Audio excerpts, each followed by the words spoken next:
AskReddit. Reddit. What is the worst/most embarrassing thing to happen to you involving bodily fluids? I'll start. Maybe NSFW? This happened to me when I was 13. In school, my friends liked to play this stupid game called nut check, in which they would punch you in the ball sack when you weren't expecting it. One day, I'm with some friends in the hallways talking. My best friend came from behind me, wrapped around, and uppercutted my balls. Needless to say, I was in excruciating pain. I stayed on the floor for 10+ minutes crying. When I was finally able to get up, I proceeded with wide day as he laughed the whole afternoon. Fast forward to that night at home. I go to take a shower, look at my testicles, and my left one is the size of a baseball. I kid you not. I rush to the hospital, and it turns out I have a testicular contortion. This is where the most embarrassing moment of my life will occur. I get there, and after a few tests, they decide to give me an ultrasound. I'm in the empty room with just a robe on. In comes a beautiful Asian nurse. I didn't know exactly what an ultrasound consisted of, but I found out really quick. She comes in with the ultrasound lube, or whatever they call it. If you've never had one, this lube is warm. She pours it on my testicles and proceeds for the next 2 minutes to maneuver her hands around my genitalia. I stayed calm for all but 10 seconds after it started. Then I realized that my penis was getting erect, so I started to panic. I tried not thinking about it and had my eyes closed. Before I knew it, she lifted up my penis to go under my shaft to put the lube there. Bad idea. My penis was in the trajectory of her face, and not long after I exploded. My semen hit her mostly on the shoulder, but some of it got on her chin. She just looked at me with a blank face.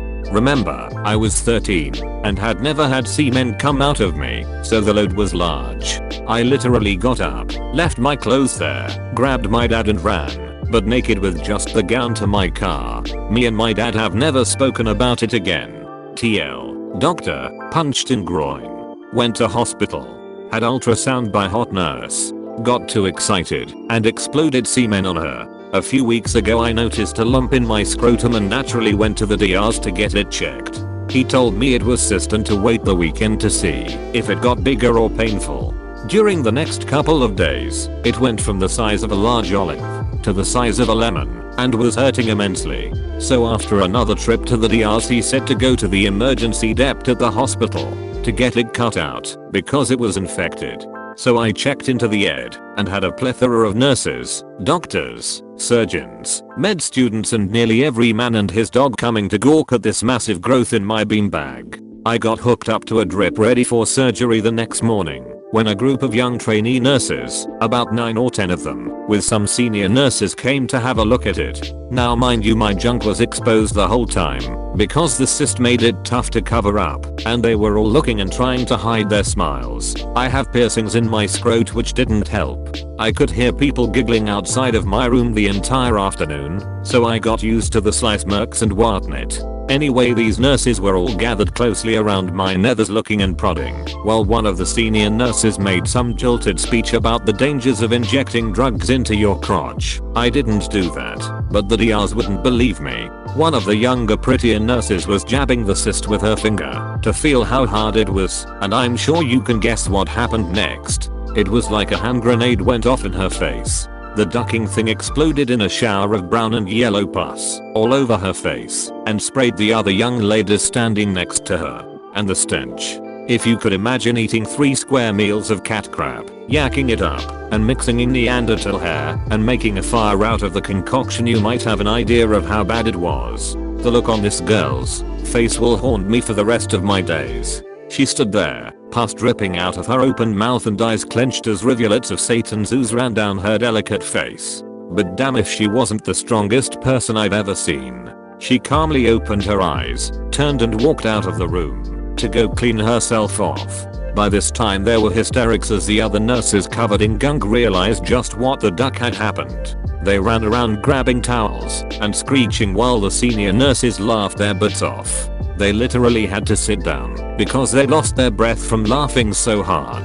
To make it worse, it was Valentine's Day, and that was the closest I got to blowing fluids into a girl's mouth. TLDR, blew a titanic volume of Satan's ooze into a pretty girl's face. Edit. Thanks to the people who read this. Typical that my most read comment has to be this one. If I could find the nurse who got the mouthful, I'd buy her dinner. She was a real trooper. And for those that are calling bullcrap, I applaud your opinions, strangers. I wish it wasn't true, because I no doubt scarred that girl for life. You are the master of descriptive speech. Was working at a restaurant. Kid and father come in. Kid has a hot dog. Our hot dogs were not the greatest. Kid asks for a balloon. I bring both the balloon and the hot dog. Excited kid wants to be able to hold both, so the dad ties the balloon to the kid's wrist. Kid eats the hot dog and projectile vomits all over the table, the booth, the floor, and, importantly, the balloon. Dad cuts the balloon off the kid's wrist, takes the kid to the bathroom. While they're doing their thing, the balloon starts drifting, dripping vomit on other tables, and nearing a ceiling fan. So I grab the balloon and say, hey, I need to deflate this, so I also grab a fork. Let me pause here to say that my concentration face when doing a meticulous task involves a slightly open mouth. I'm a genius, so I grab the skin near the nipple of the vomit balloon between my fingers and try to puncture it with a fork to let the air out slowly. The balloon popped, spraying my agape face with hot dog vomit. The father didn't leave a tip. I was not allowed to go home early that day. TL. Doctor, vomit balloon. I was traveling across Malaysia and ended up on an island off the coast called Xiamen, I think. Now, I always like to sample the local cuisine, so you might think you know where this is going. After a local fish dish I have a very dodgy stomach. The only toilets are the hole in the ground type, and I'm not too good with those. In fact on the second day I am so ill that I begin to hallucinate and scare the living crap, no pun intended, out of the girl I'm traveling with and would have been sleeping with if I could stay out of the toilets for more than 5 minutes at a time. Honestly, I thought I had malaria or something. I saw ducking worms coming out of the walls. Anyway, when I was a kid, if I ever ate boiled eggs I would become heavily constipated. So I reasoned that if I eat a load of boiled eggs here it should have a similar effect and bung me up. I go to the local restaurant and ask them to boil me a load of eggs. I don't speak the local language, so I point at stuff and somehow we sort it out. I didn't do it myself because there was no cooker in our room, just a bed and a mosquito net. So the cook serves up my boiled eggs, but for some ducking reason he's put them in a curry sauce of some kind. WTF. But at this point I'm too ill to argue. I'm losing body mass and look ducking terrible. I eat the eggs. What happened next? Well, this pretty much scarred me for life. The girl I was with has not spoken a word to me since this event, back in 2002. For most of that night I was okay. I farted every now and then but it wasn't too bad. The smell was awful, but that was it. And then it happened. I felt a fart building. This was in the early hours of the morning, and I thought I'll let it out slowly so I don't wake her. But no. A gentle fart turns into something wet. I bolt for the toilet, but it's too late. I'm ducking spraying liquid crap everywhere, and I can't stop it. I pebble dash the bedroom, the toilet, end up standing in the shower desperately trying to wash this crap away. She is in the bedroom weeping. I'm in the shower crying. It ducking lasted hours. I was about 3 stone lighter when it ended, and it took a whole day to clean that ducking place up. She couldn't even look at me. She took a ferry off the island without even telling me, and I ended up traveling alone for a couple more weeks before I went home.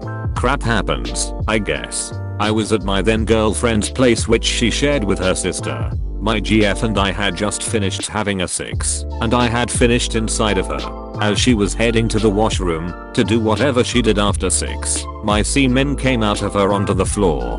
Her sister's cat ran from around the corner and furiously started to lap it up. My GF ran over to stop it, and the rest of Milo dropped out of her vagina onto the cat's back, and the cat took off. We never got to the cat, and when her sister came home it jumped onto her lap and purred contentedly as she pet it. I didn't see any crusty bits, so all's well that ends well. TL. Dr. My GF sister's cat accidentally ate my cream pea. Upvote for having a 6. Thank you all for watching. If you enjoyed the video please leave a like down below, and we'll see you in the next one.